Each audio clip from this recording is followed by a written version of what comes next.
Problem number 4, let's see what it is. The problem is, given an integer 2D array of integers, and we want to find out the row with the maximum sum.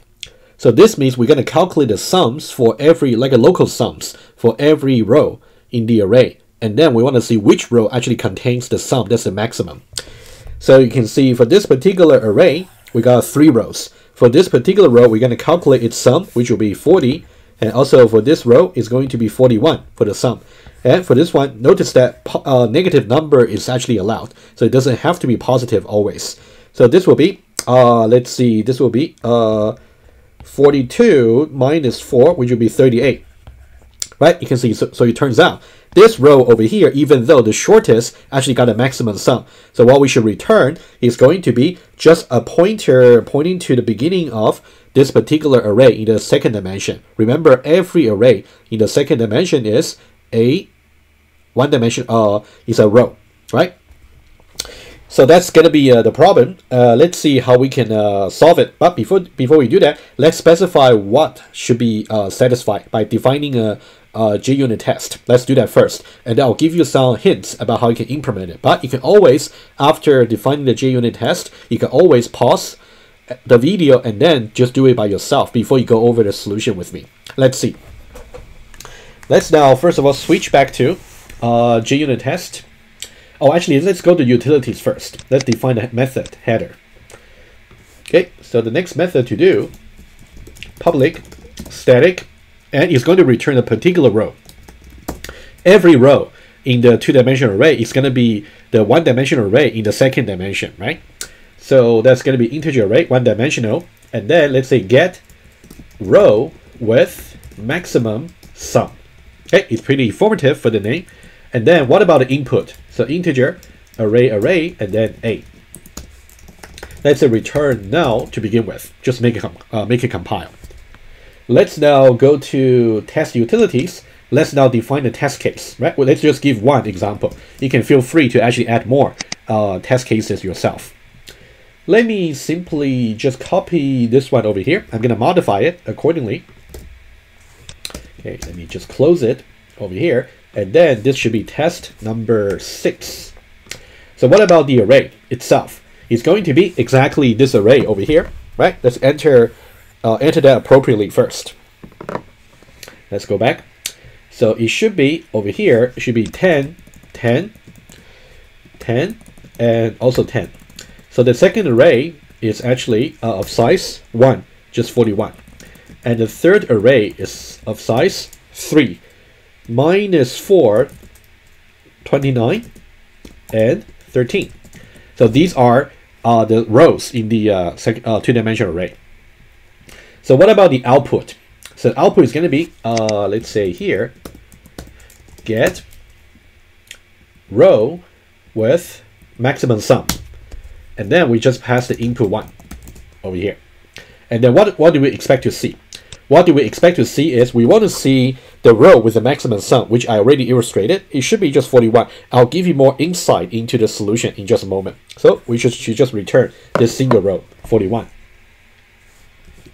Over here, and then expected 1 and also output 1, right? So because this is an array, so we should really compare using assert array equals. We talked about this at the end of the previous video. We have to use assert array equals rather than assert equals, right? All right, so that's the test case. You can feel free to extend it with more example 2-dimensional arrays. I'll leave that to you. But now let's go back to utilities. So how do we code it up? Okay, let's see some hints over here. Feel free to pause the video right now before you see my hints. Okay. All right. So the hints will be we're gonna need several variables to maintain throughout the iteration for the nested loop. Let's just write them out. For each of the iteration for the row, we're going to calculate the sum for a particular row. You know what? Let me say over here, that's a row sum. Okay, we're going to calculate this, and then we'll start with this particular calculation. This will be the initial, with the assumption that, so the assumption is the array is not empty. The array A is non-empty. Otherwise, there's no maximum for you to calculate, right? So that's a valid assumption. We're going to calculate the row sum for this particular one is going to be 40. And then we're going to actually say the maximum row sum. So this will be some variable that we might have to reassign whenever we calculate the sum for the current row. In this case, maximum row sum will just be 40, right? Initially. And then we just need another one. Let's say the row. You can say row or row index. How about row index? Let's say row index. Okay, initially we simply start with this particular row having the maximum sum. However, as we calculate the sum for other later rows, we may update it. We may. Okay, let's now think. Let's think not really in terms of the precise iteration. Think about conceptually, so we can translate it into the precise loops. So once we calculate this initial row sum, we're going to run a loop. So this will be the start of the loop. Let me just highlight it. You can think about starting from the second row over here. We're going to run some loop. Okay, so the loop is going to stop over here. Okay, so the first one is not going to be the loop. It's not going to be included in the nested loop. It's not going to be. Okay, and then let's now see how we can update the various variable. So the row sum for this particular row is going to be 41. And 41 is actually strictly larger than 40. So we will know that we should really update the maximum row sum to be 41. And then since we updated from 40 to 41, so that means the row index should also be updated from 0 to 1. So that means that so far we have only seen these two rows, and then this is the row number 1 that has the maximum sum. All right, let's now go on. Well, once we go to the later iteration, let's see this. So when we go to the third row, so the sum will be 29 plus 13 will be 42, minus 4 will be 38, right? So it's going to be 38. So now 38 compared with 41, it is not the case that it is larger than that. It's not the case. So we don't need to update it, right? So the maximum row sum will remain to be 41, remain the same. And also for the row index, it will also remain the same, 1. Since we don't really change from here to here, no change. So from here to here, we also don't change, right? Hopefully you can see the conceptual execution about this solution over here. Of course, this solution should really work despite how many later rows you might have. For now, I only got 2 rows after the initial calculation, but you should really try with extra example with many more rows in the 2-dimensional array.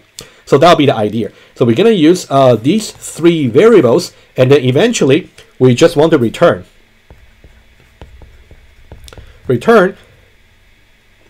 A at position row index.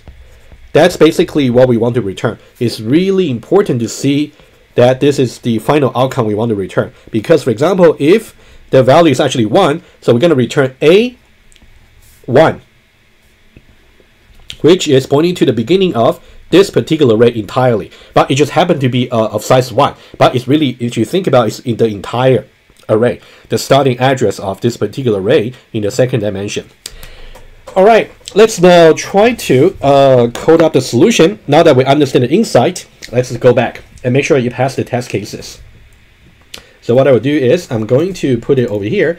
Let's now first calculate, let's put the assumption here.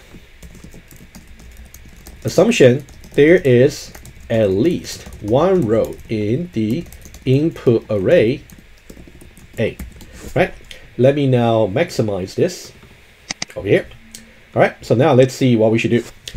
Let's now, first of all, calculate the sum of the row, right? So integer row sum is initially 0.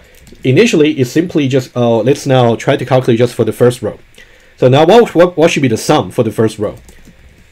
So we don't really need a nested loop to calculate the sum of the first row because the row is just 0, right? So all we need is integer c is initialized to be 0, c strictly less than a at position 0, right? We want to see only row numbers, row at index 0.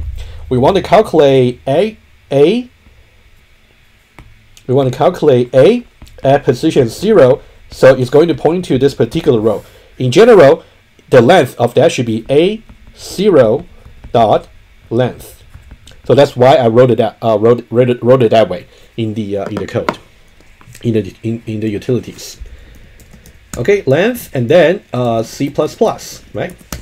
And then we can calculate it. We can say row sum plus equal A, so always row 0, right, for the initial sum, and then C, right? You can think about this is to calculate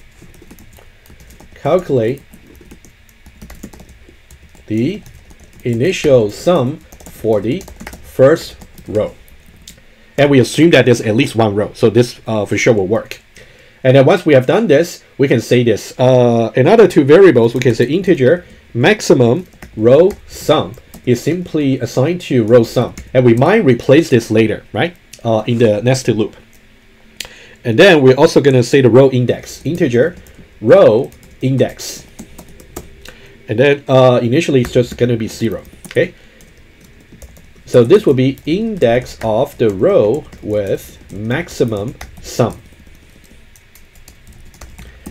And initially, we just say that row number 0 is actually going to be the one with the maximum sum, right? Row number 0. Start with this initial calculation, and then we're gonna write another nested loop to go over the remaining elements in the two-dimensional array.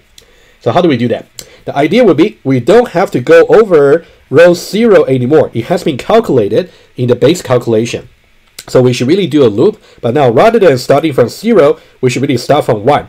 And then for the row, for the column, it's going to be just like before. So the only thing that's different slightly is about the starting value for the loop counter for the outer loop. Okay, let's see how we can do that. So let's go back here, and then we can say for integer row is assigned to 1, right? Start the row with 1. Since row sum has been initialized to the sum of row 0, index 0 I meant. Okay, you should really understand the rationale why we are starting from 1. Okay, and then we'll say r strictly less than a.length for, basically for remaining rows. So the upper bound will be the same, and then r plus plus. And then we also need to go over the columns. So integer c is initialized to be 0, c strictly less than, you'll be the same, a at position r at the length, right? The number of columns for that particular row. And then c plus plus. So this part is really standard. All right, what should we do now?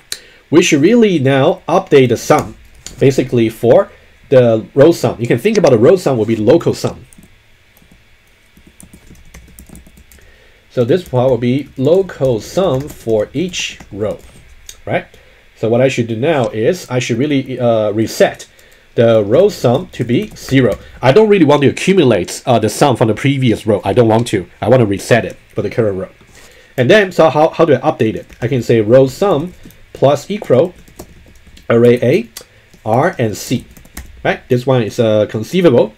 And then after this, once I calculated row sum, I want to know if that should really replace the current maximum.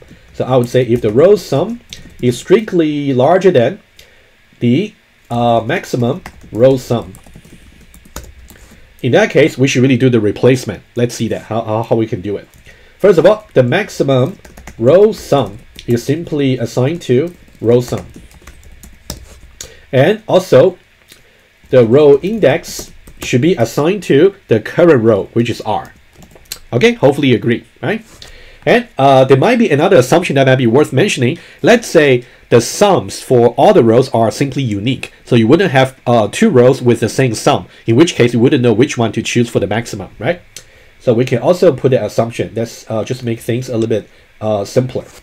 Assumption number 1, and also assumption number 2. The sums of rows are unique. No duplicates. So the row with the maximum sum should be just a single one, just unique. All right. All right. So that's about. And then what should we return? And since the input is simply just integer the output type is simply integer array. So once we get the row index, what we really want to get, so you can see what the row index, as I said before, so what we really want to return is something like this. You can think about, we want to return just a pointer basically to the start of this particular array. So this is something to return. Okay, so gonna be expression like this. Okay, let's move back. So we'll say here, just return a at position row index. So you may want to recall briefly from last week when we first introduced the syntax about how you can initialize an array. So what we said was, if you try to actually index into only the first dimension by passing the row index, in that case, depending on what value it is, it's going to give you the entire array in the second dimension. For example, here you can see here when I say a, let's say this. If I say a at position 0 is really referring to this particular array, and if I say a at position 1 is going to refer to this particular array over here. And then if I say a at index 2 is really referring to this particular array over here. Oh, sorry, not here. Let me use a different color just to avoid confusion. So now if I say, let's say pink, if I say a at index 2 is really referring to the third row in the second dimension. It's like a copying of the address. In some ways, aliasing. Okay, we're just copying the start address of the array. All right, let's now, I think it's done. Let's now go back to the JUnit tests, and then let's now run it to see if that works. Let's now invoke the test. All right, so now we get a green bar. Okay, exciting. All right, so now this is working. So you may want to do some very similar exercise. So rather than row with the maximum sum, why don't you try over here? Let me write an exercise for you. It should be almost like a copy and paste, but it might be worth doing. So you can try the exercise over here. What about the row with minimum sum? The minimum sum, right? You can try that, and then with more test cases. You should really try more test cases with different shapes of the input two-dimensional array. All right, so now we are done with problem number 4. Let's now move on to the next problem.